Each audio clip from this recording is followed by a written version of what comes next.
In the Israeli elections, Prime Minister Benjamin Netanyahu, of course, facing a big re-election fight this week. A source telling Fox News that there is now a bipartisan Senate investigation into Obama administration funding of a nonprofit group which is actively campaigning against the Prime Minister. Doug McElway joins us live now in Washington. So, Doug, what is this all about? Well, Martha, this investigation centers around a grant to the OneVoice movement. That's a Washington-based group that until last November was headed by a Clinton administration diplomat, Ambassador Mark Ginsburg. Ginsburg wrote recently in the Huffington Post, and this is a direct quote, "Israelis have grown weary of Netanyahu and his incessant sky is falling declarations."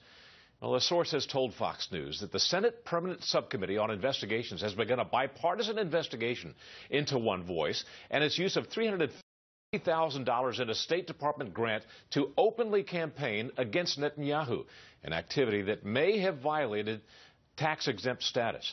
A subsidiary of OneVoice is the Israeli-based v15 campaign, which is headed by Jeremy Byrd. He is a key Obama campaign strategist from 2012. Byrd flew to Israel right after President Obama criticized Netanyahu's invitation to speak to Congress. There is absolutely no doubt in my mind when the president refuses to meet with the prime minister, but meanwhile his minions are racing thousands of miles overseas to influence this election. They're trying to influence the election to get rid of the prime minister. But they want Netanyahu out. The U.S. taxpayers should not be funding an effort to oust the leader of our closest ally.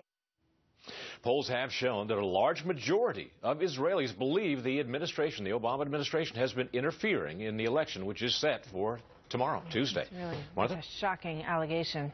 And it's not the first time that this organization has been accused of using taxpayer money for something that is nefarious, potentially. That's right, Martha. State Department spokesman Jen Psaki was asked about this $350,000 grant just last January. She said that the grant ended in November of 2014, before the Israeli elections were even set up. Listen up. It ended before the advent of v15. It ended before there was a declaration of an Israeli election. We've seen the media reports about the activities of v15, but the embassy has not provided any funds, support, or direction to the group.